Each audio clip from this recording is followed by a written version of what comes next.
बिस्मिल्लाहिर्रहमानिर्रहीम। अस्सलाम वालेकुम माय डियर स्टूडेंट्स। उम्मीद करती हूँ कि आप सब ठीक ठाक होंगे। The topic of our today lecture is ranking scale. Here I am your instructor Sidra Ghulam Rasool from Department of Commerce. Okay students, ranking scale. Ranking scale क्या होता है? A ranking scale is a survey question tool that measures people preferences by asking them to rank their views on a list of related items. Students basically ranking scale भी data collection का ही एक method है, data collect करने का ही एक method है। इसमें क्या होता है कि जो रिस्पोंडेंट्स होते हैं जिनसे हम लोगों ने क्वेश्चन को फिलअप करवाना होता है, उनको हम वो क्या करते हैं, डिफरेंट ऑब्जेक्ट्स को, डिफरेंट आइटम्स को अकॉर्डिंग टू प्रेफरेंसेस जो है ना रैंक्स बना देते हैं उनके। समझ आ रही है मेरी बात? यानी कि रैंकिंग करते हैं according to their preferences, according to his और हर ओन चॉइसेस। ठीक है। अब जिस तरह यहाँ पे बात की जा रही है कि एक मोबाइल फ़ोन फीचर्स की बात की जा रही है और इसमें आपने रैंकिंग करनी है कि आपके पास लेट्स सपोज़ के जो है वो सैमसंग का मोबाइल फ़ोन है, आपको उसकी स्क्रीन साइज़ ज़्यादा अट्रैक्ट किया है, उसके स्क्रीन साइज़ ने, उसके कैमरे ने ज़्यादा अट्रैक्ट किया है, प्रोसेसर ने किया है, बैटरी लाइफ ने किया है, मेमोरी ने किया है। तो आपने यहाँ पे रैंक कर देना है। लेट्स सपोज़ कि अगर सैमसंग मोबाइल फ़ोन जो है वो आप उसके जो है वो मेमोरी से बहुत ज़्यादा जो है वो इम्प्रेस हुए हैं, तो आपने मेमोरी को 1 नंबर पर रख दिया, यानी कि आपने उसको 1 प्रेफ़रेंस दी है, 1 नंबर प्रेफ़रेंस दी है। सेकंड नंबर पे आपने कैमरे को रखा है, ठीक है? इसी तरह थर्ड नंबर पे आपने प्रोसेसर को रख दिया, फोर्थ नंबर पे आपने बैटरी लाइफ़ को रख दिया और इसी तरह फिफ्थ नंबर पे आपने स्क्रीन साइज़ को कर दिया। तो मतलब कि क्या है, जिसमें आपने एक ऑब्जेक्ट के आइटम्स के एट्रीब्यूट्स को अपनी चॉइस के मुताबिक रैंकिंग रैंकिंग में डिवाइड कर दिया है, उसके रैंक्स बना दिए हैं according to your choice, according to your preferences. ठीक है।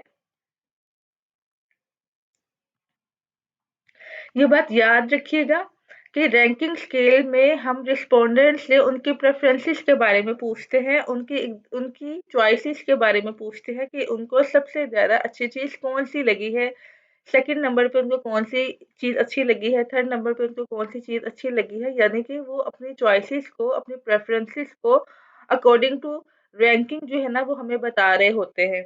ठीक है। रेटिंग स्केल में मैंने बताया था कि जो जब जब हम जो रिसर्चर आपसे क्वेश्चनेयर फिलअप करवा रहा होगा रिस्पोंडेंट से, तो वो रिस्पोंडेंट को गिवन पॉइंट्स दे देगा और उसे कहेगा कि इन गिवन पॉइंट्स को डिफरेंट एट्रीब्यूट्स में जो है वो डिवाइड कर दे। जिस तरह मैंने आपको जो है वो रेस्टोरेंट की एग्जांपल दी थी कि आप एक रेस्टोरेंट में जाते हैं, वहाँ पे जाके आप खाना वगैरह खा के आते हैं, तो वहाँ के एम्प्लॉइज़ आपसे फीडबैक के लिए जो है ना आपको कहते हैं कि हमारे रेस्टोरेंट को रेट करें आप। जो गिवन पॉइंट है, तो वो जो गिवन पॉइंट है वो 5 है, तो आप क्या करते हैं, 2 पॉइंट्स उनको दे देते हैं आउट ऑफ 5। उसमें आपने बेसिकली क्या किया था, उसमें आपने रेट किया था। रैंकिंग में क्या है, आपने आपके पास डिफरेंट एट्रीब्यूट्स हैं और आपने उनको अपनी प्रेफरेंसेस के अकॉर्डिंग, अपनी चॉइस के अकॉर्डिंग उसको रैंक करना है, उसकी रैंकिंग करनी है। क्लियर हो गया? Okay, next is types of ranking scale. Class जैसे हमने डिफरेंट लेवल ऑफ मेजरमेंट पढ़े, जिसमें मैंने आपको बताया था कि ऑर्डिनल है, नॉमिनल है, इंटरवल है, रेशो है, ये डिफरेंट लेवल ऑफ मेजरमेंट थे स्केलिंग के। इसी तरह हमने फिर रेटिंग स्केल की बात की थी। रेटिंग स्केल में हम लोगों ने डाइकोटोमिक स्केल के बारे में पढ़ा। इसके अलावा कैटेगरी स्केल हम लोगों ने डिस्कस किया, वहाँ पे itemised scale, liquor scale, semantic differential scale, numerical scale, constant scale, ये सारे स्केल हम लोगों ने कहाँ पे पढ़े थे, रेटिंग स्केल में। तो आज हम लोगों ने टाइप्स पढ़नी है रैंकिंग स्केल की। तो रैंकिंग स्केल की 3 टाइप्स हैं, paired comparison scale, force choice method and comparative scale. Okay. first we discuss about comparison scale. Paired comparison scale. This is an ordinal level technique where a respondent is presented with two items at a time and asked to choose one. This is the most widely used comparison scale technique. Class basically ये क्या है, इसमें ordinal level की जो जो हम लोगों ने ऑर्डिनल स्केल पढ़ा था उसकी करेक्टरिस्टिक्स इसमें पाई जाती हैं। ये ऑर्डिनल लेवल का ही स्केल है, ठीक है। अब इसमें बेसिकली क्या होता है, पेयर कंपैरिजन में एक चीज तो आपने हमेशा इसमें याद रखनी है कि पेयर कंपैरिजन की जो कंडीशन है दो, जब ये दो कंडीशन होंगी देन ही आप पेयर कंपैरिजन कर सकते हैं, देन ही आपका पेयर कंपैरिजन स्केल जो है वो एप्लीकेबल होगा, अगर ये दो कंडीशन पूरी होती होंगी। अब वो दो कंडीशन कौन सी है? When you have two items in your study. क्या मैंने बताया? When you have two items in your study, यानी कि जब आपकी स्टडी में दो आइटम्स होंगी देन ही उनका कंपैरिजन होगा। हमने सिंगल आइटम का तो कंपैरिजन कर ही नहीं ना सकते, जेन्युइन सी बात है। कंपैरिजन कब होगा? जब दो आइटम आपकी स्टडी में हो। और दूसरी कंडीशन क्या है?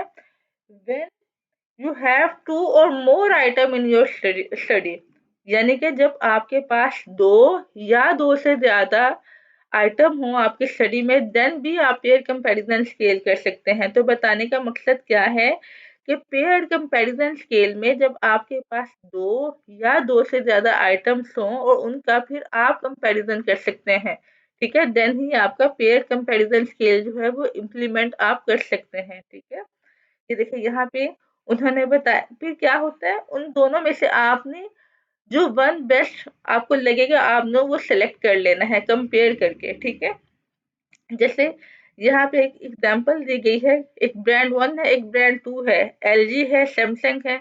अगर अब ये क्या है, ये दो ब्रांड्स हैं, तो अब आपको इन दोनों में से जो अच्छा लगेगा जो मोस्ट प्रेफर्ड होगा वो आप यहाँ पे मेंशन कर देंगे। इसी तरह एलजी है एक आई है, इसमें से आपको जो अच्छा लगेगा मोस्ट प्रेफर्ड आपके लिए होगा वो आप यहाँ पे मेंशन कर देंगे, ठीक है। इसी तरह सोनी का एक आई के साथ वो इन दोनों में से आपको जो अच्छा लगेगा वो आप यहाँ पे मेंशन कर देंगे। फिर सैमसंग का, सोनी का, इन दोनों में से आपको जो अच्छा लगेगा वो आप यहाँ पे मेंशन कर देंगे। बताने का मकसद क्या है कि व्हेन यू हैव टू और more items in your study and you want to compare which one is most preferred then you can apply pair comparison scale. Clear? जब आपके पास दो या दो से ज्यादा आपकी स्टडी में आइटम्स हों और उनका आप कंपैरिजन करना चाह रहे हैं कि हमारे रिस्पोंडेंट्स को सबसे ज्यादा अट्रैक्टिव कौन सी चीज लग रही है इन दोनों में से, तो देन आप क्या करते हैं, देन आप पेयर्ड कंपैरिजन स्केल अप्लाई करते हैं। Clear class? अब ये बात याद रखिएगा कि कंपैरिजन या तो दो चीजों के दरमियान होगा, दो आइटम्स के दरमियान होगा, दो ऑब्जेक्ट्स के दरमियान होगा, ठीक है, या फिर दो से ज्यादा ऑब्जेक्ट्स, दो से ज्यादा आइटम्स के दरमियान होगा। Clear? Okay, the next is forced choice ranking method scale. A forced choice rating scale required respondents to choose one of the fixed alternatives.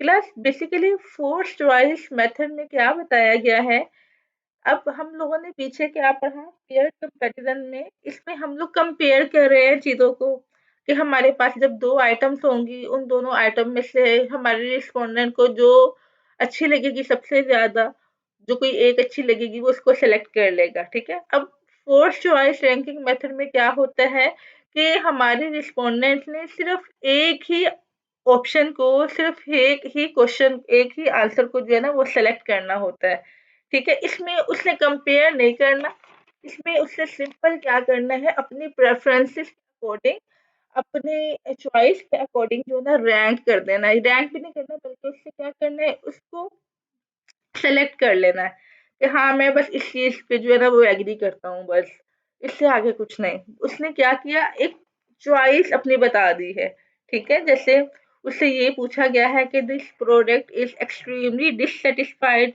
Very dissatisfied, moderately dissatisfied, moderately satisfied, very satisfied, extremely satisfied.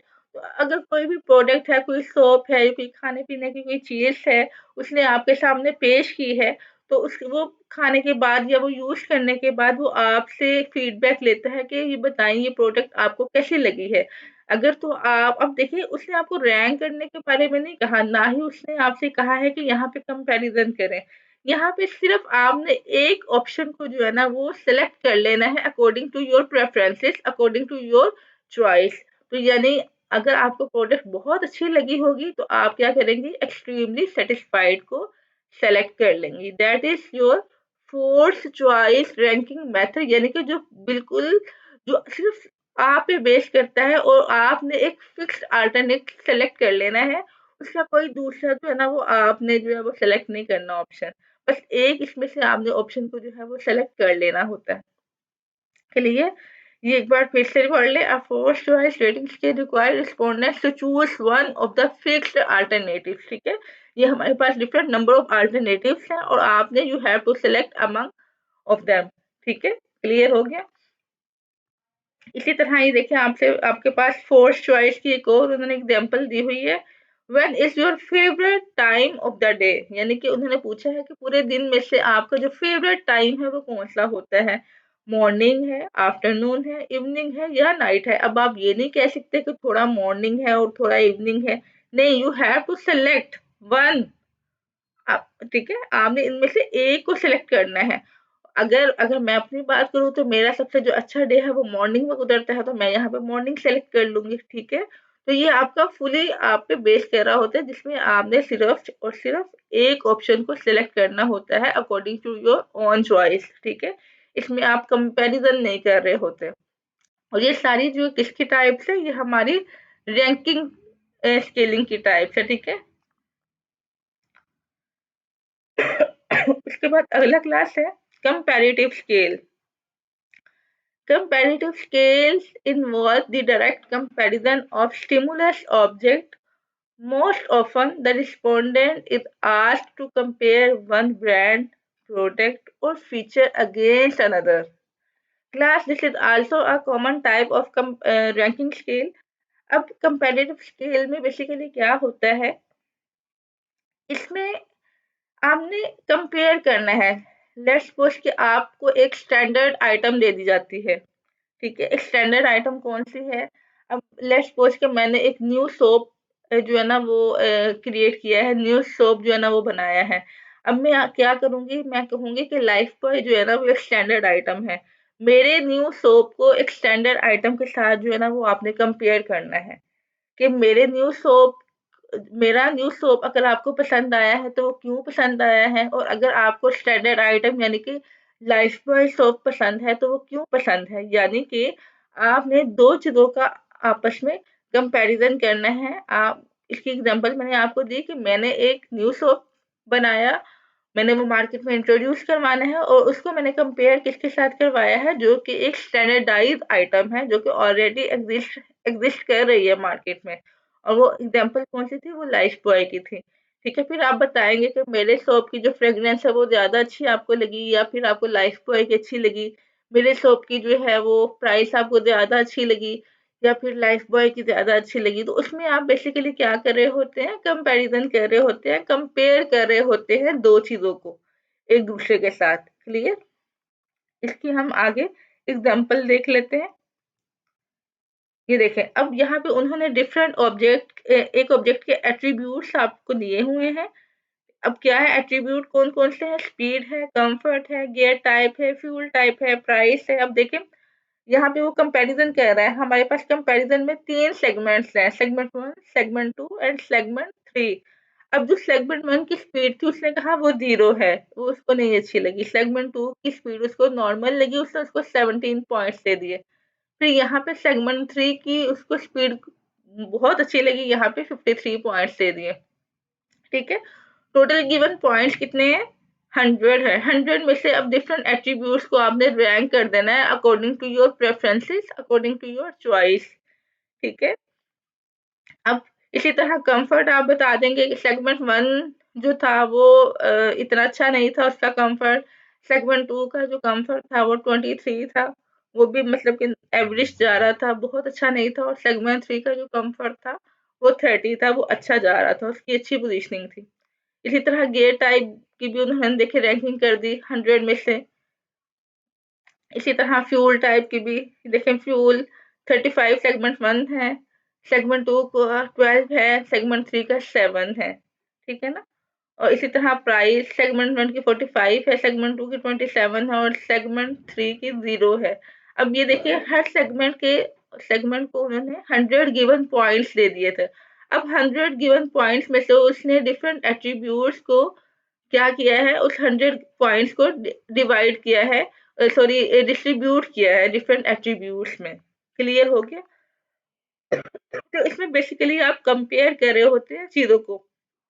यहाँ पे इसी तरह मैं Honda city लिख सकती थी, यहाँ पे किसी और कल्टस लिख सकती थी, ठीक है।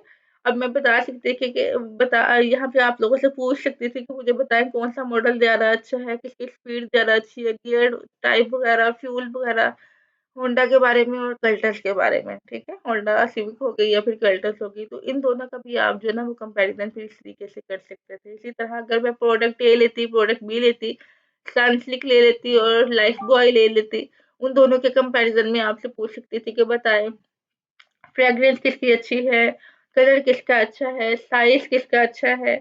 और इसके अलावा जो थी वो लेदर जो थी वो सोप की या शैम्पू की वो किसकी ज़्यादा अच्छी थी। और गिवन पॉइंट्स मैं आपको 100 दे देती और कहती कि आपने इस 100 गिवन पॉइंट्स को डिफरेंट एट्रीब्यूट्स में जो है ना वो डिस्ट्रीब्यूट करना है। तो इस तरह से भी आप लोगों से पूछा जा सकता था, ठीक है। ओके क्लास, यहाँ पे अब हम बात करते हैं स्केलिंग टेक्निक्स की। अब स्केलिंग टेक्निक्स जो है ये दो तरह से होती है, कंपैरेटिव स्केल और non comparative scale. Comparative scale में हम लोगों ने पढ़ा कि when you have you already standardized item and you want to compare this standardized item with new item, ठीक है। तो उस जब हम एक स्टैंडर्डाइज आइटम को एक न्यू आइटम के साथ कंपेयर करने करने रखते हैं या करना चाहते हैं, तो that is comparative scale. Non comparative scale क्या होता है, जिसमें हम कंपेयर बेसिकली करना हमारा मकसद नहीं होता, ठीक है। अब कंपैरेटिव स्केल के भी आगे फर्दर टाइप्स हैं। पेयर्ड कंपैरिजन, जिसके बारे में मैं आपको बता चुकी हूँ कि वो क्या होता है, रैंक ऑर्डर, कांस्टेंट सम, क्यू सॉर्ट। फिर नॉन कंपैरेटिव स्केल में कंटिन्यूअस रेटिंग स्केल है, आइटमाइज्ड रेटिंग स्केल है, लिकर्ट स्केल है, सिमेंटिक डिफरेंशियल स्केल है, स्टेपल स्केल है। तो अब बेसिकली क्लास आप लोगों को मैंने ये जो है ना वो असाइनमेंट देनी है। इन स्केलिंग टेक्निक पे जो है ना मैं आप लोगों से प्रेजेंटेशन लूंगी इंशाल्लाह नेक्स्ट लेक्चर में। तो जितना मैंने आज आपको पढ़ाया है ये आप इसको जो है ना वो रिवाइज कीजिएगा। जिस चीज़ की आपको ना समझ आए आप लोग मुझसे जो है वो पूछ सकते हैं। मैं आप लोगों से डेली बेसिस पे कहती हूँ कि रोज का काम रोज आप लोग जो है वो किया करें घर जाके, ठीक है। रिवाइज, अदरवाइज ये कॉन्सेप्ट ऐसे हैं कि मिक्सअप हो जाते हैं। इनको आप डेली बेसिस पे याद करेंगे, डेली बेसिस पे अपने कॉन्सेप्ट को घर जाके रिवाइज करेंगे तो ही आपको ये याद रहेंगे, अदरवाइज ये आपके लिए जो है वो याद रखना मुश्किल हो जाएगा, ठीक है। आई होप कि आपको आज के लेक्चर की समझ आ गई होगी। थैंक यू क्लास, अपना बहुत सारा ख्याल रखिएगा। Thank you, Allah Hafiz.